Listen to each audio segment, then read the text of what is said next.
It's time for another crappy Sonic game. Whoa, are we excited, guys? I guess.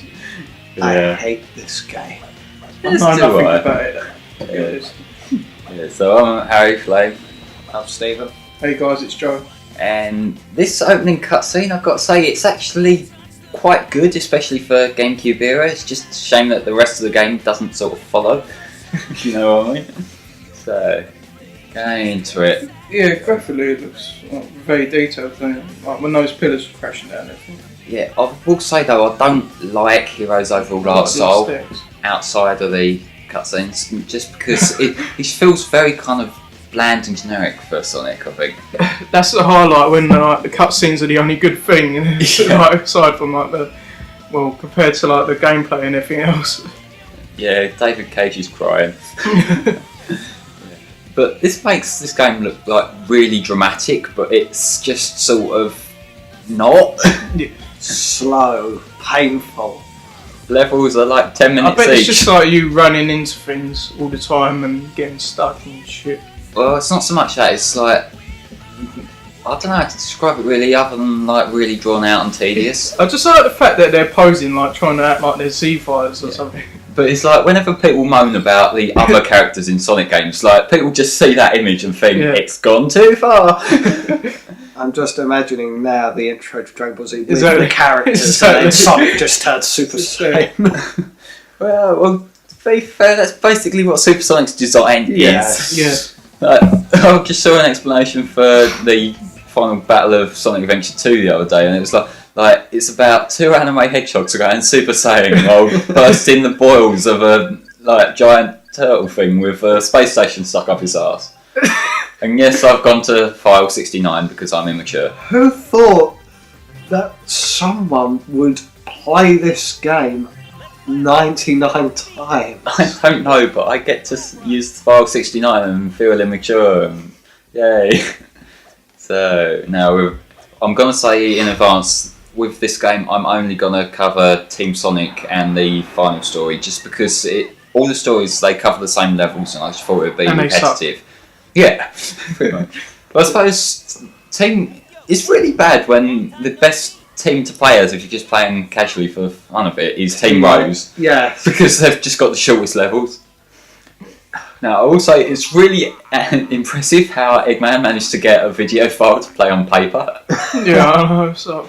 The thing is that it's made even worse by the fact that Team Rose also has Big the Cat on it, and it's made even worse by the fact that if Big the Cat's team is the best team to play as, you know you've just gone downhill. Big probably controls the best out of anyone in this game, doesn't he? Because Amy's got Sonic's slippery control, whereas Big, he actually controls pretty decently comparatively. And yeah, some of the load times in this game, they're not 06 level bad, but they are a little bit obnoxious. Yeah. And the best character to play as is the flying character. Not really. They're too slow and drag about a bit. I don't find them too slow. Thought their speed was okay. Plus, once you level them up completely, they annihilate everything. Oh yeah, the Thundershoot attack does become pretty good, especially for the Moot Crush boss fights. Yeah, what do you think of Seaside Hill? It was pretty good in Generations, I thought. Yeah, I didn't mind it.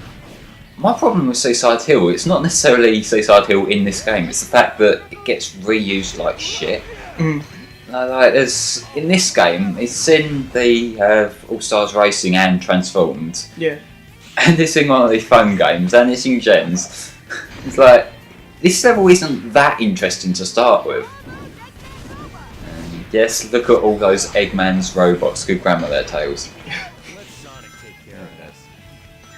I liked the transition between 2D and 3D that they did in Generations, like going up towards it, like a 2.5D view, also like converted in, if you know what I mean. I wish they would kind of do away with that now, though, to be honest. I think I get what they were going for in colours good for the first, and Unleashed. Yeah. But after that, it's especially in Generations, because they actually had classic Sonic playable. Why not make them more distinct? Because with modern Sonic, you think more of the kind of flashy sort of 3D. Yeah, gotta go fast 3D sort of stuff. Yeah. So to suddenly jolt back into 2D, it's like a harsh break in the pace. I get what you're saying. Breaking pace is something that I never like in games, and it's actually a big problem I have with this game. Because like they've got the team mechanic obviously, and there'll be times when you like running really fast as Sonic, and you kind of get into a groove with it, and then suddenly you got like a cluster of enemies, and you got to switch to Knuckles, and that just suddenly stops you. And I don't like that at all. That's really Where it just jolts like when you Yeah. like changing. It's like part of the highlights of like traditional Sonic platforming, and what they do really well in Adventure 1 is that it is high speed platforming. So like even during the more platformy sections, you don't really slow down, so to say. Yeah, I can't remember too much about it. But I think like in the later levels, it's really, really high speed. I think like when you go on the egg carrier, surprisingly, you don't really slow down at all, do you? Not really. It's really- like there's a lot more platforming in the later levels, like you Yeah. think Skydeck and whatnot. But at least then you can Yeah, still that's- go fast. Because of that, yeah. But nah, this game is very stop and start, and this was like the start of the general downfall of Sonic, you could say, isn't it? Although there had been bad games before this, There was like a few bad ones on like the Game Gear, weren't there? Like There on was the 2D ones, like. yeah, there was some absolute shit on the Game Gear, like Yeah. Sonic Labyrinth. That is horrible. Don't ever try and play that.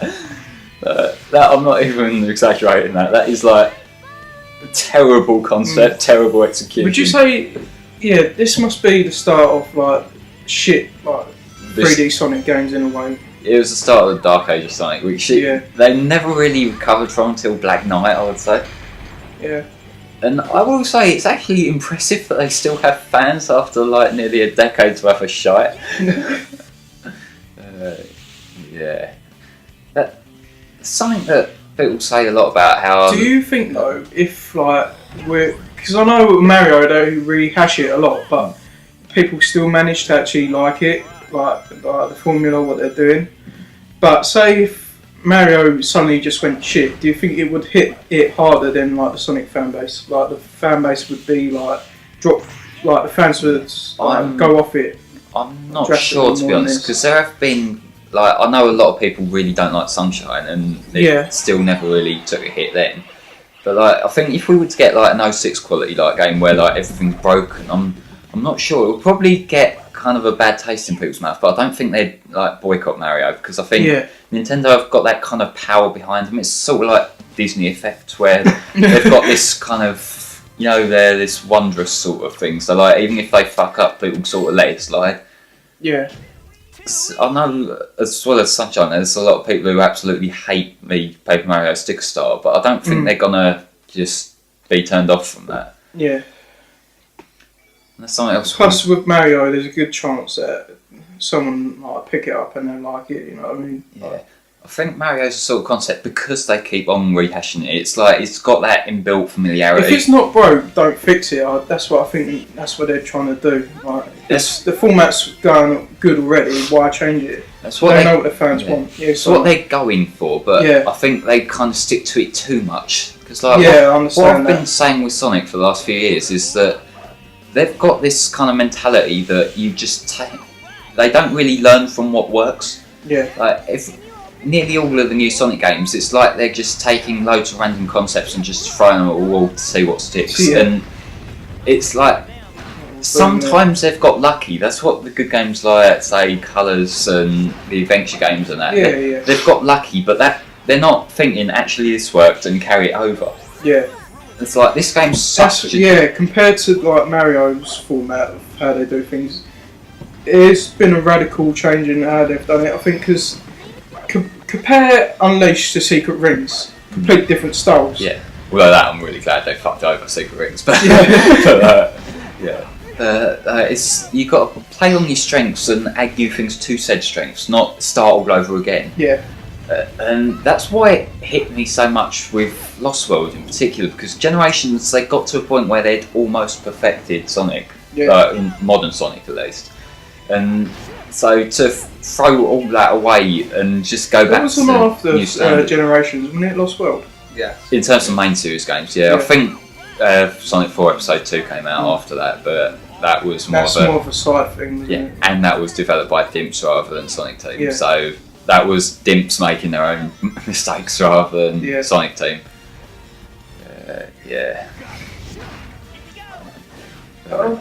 With Sonic 4 Episode 1 and 2, I think it was alright. I don't think it's that bad. I mean, I'm gonna probably piss a lot of people off by saying this, but I would say that Sonic 4 Episode 2 is my favourite classic Sonic game.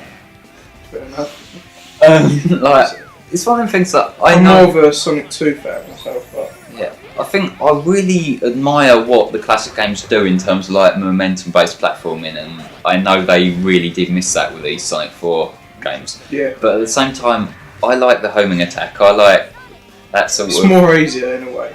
Oh well, yeah, because I'm a filthy fucking casual. But yeah, I just think there's certain things that like it's just not my thing, classic Sonic, that much.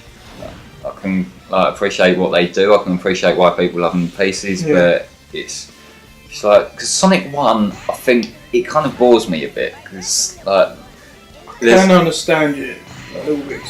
Was it because of the stopping and starting? well, there's things like Marble Zone and Labyrinth Zone, which I Yeah. think are just flat out bad levels. But you've also got like the speed cap on Sonic 1. Yeah. They've got this game that they want you to go fast in, then they have a speed Yeah, but cap. you have like a restriction of how Yeah. fast you can And get. apparently that's because It's a bit vague. apparently that's because Yoshinaka used to get like motion sickness from yeah, playing I it. heard you say like Yeah, like original Genesis. I Well, don't know. Yeah, through that Mega Drive. playthrough, yeah. yeah, The one where he went really slow. yeah, yeah. It's just Sonic 2 fixed up a lot of that. Like Yeah. a lot, that game had I think a bit better pacing, and there were some sections where you can go really fast. Yeah. The only problem I really have with that game is Metropolis Zone. But those fucking slicers. Yeah, slicers. Yeah, I'm sorry. Everyone gets fucked over in this section at least once, but probably not in the way I'm about to. Yeah. I think I said cipher then, not slicers. Yeah. So basically, I got hit by the rolling ball, Yeah. and that kind of threw off the automated loop. And by that time, I think it switched my controls around because where you would normally, I believe, hold forward to keep on going, like I'd sort of it turned that off. So it was like mid jump, it stopped me because it thought I was going backwards. Yeah, this section. Just active all the time. Yeah, I get screwed over by this section all the time. Just I can never really judge how you meant to do it. Yeah. I just thought you'd go in a straight line. Yeah, but the control sort of it forces you over to the side like that. Oh, right, yeah. So you might think you're running straight, but you're not. You're getting kind of dragged over a lot. Yeah. Plus, you can't see much on the fucking screen. So. Yeah. And that's that for Ocean Kingdom.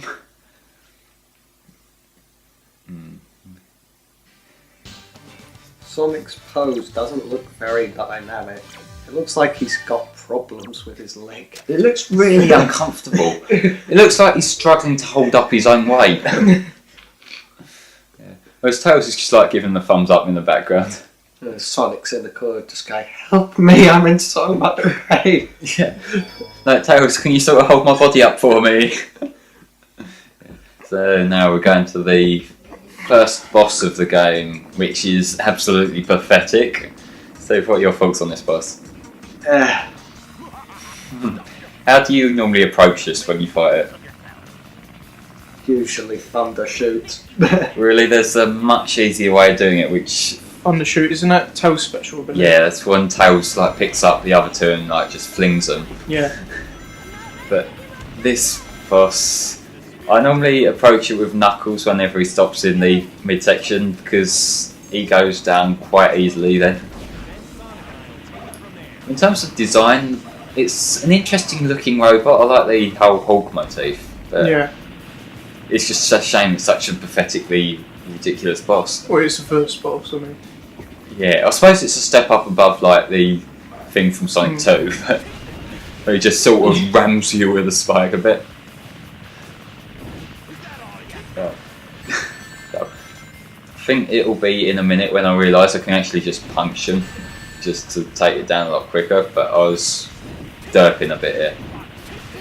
But look how I much think damage. Sonic Adventure's got a ridiculously easy first boss. Yeah, With Chaos Zero, it's just easy. It's just home. Like, wait till the vulnerability stage after you hit him. Just do it again. Just hit 3 times and. I think what that was trying to act as a like tutorial for the homing attack because that was the first game with it in. Sort of integrates it in, doesn't it? Yeah. I think what annoys me most about this game is probably Everything. Sonic. other than that, Sonic's controls. He's so damn slippery, and the homing attack. Sometimes it doesn't home on. They got it perfect with Sonic Adventure 1 and 2, and then suddenly, what happened? Well, that's what I mean about how they just throw everything at the wall, hope something sticks. It's like they're completely disregarding what they'd said, like got right. I like the fact that Knuckles just doing like a casual pose. He's like hipster. He's like I'm too cool for this shit. Yeah, Knuckles is a cool dude, right?